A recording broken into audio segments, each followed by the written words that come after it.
The surgeon begins by making a linear incision over the pip joint.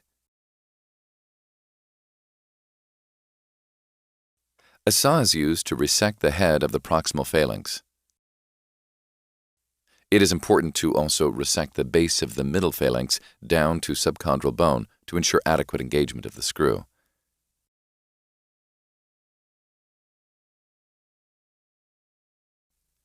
A guide wire is used to manually find the central canal in the proximal and middle phalanx. Using the drill portion of the drill driver tool, the proximal phalanx is drilled to the first laser line.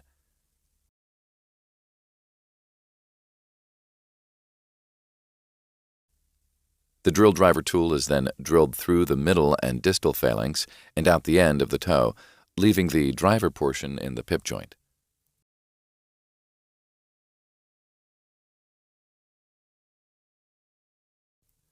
The driver is left in the joint to later engage the screw.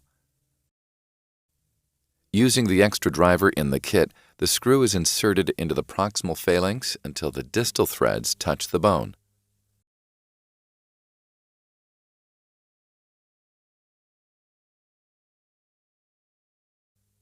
The driver end of the drill driver tool is then used to engage the head of the screw.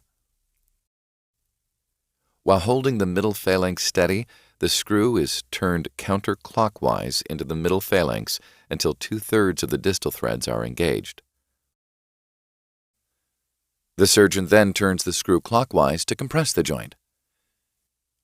The opposing threads on the screw will cause the joint to come together for optimal compression. The driver is then removed, and the incision is closed, and a compressive dressing is applied.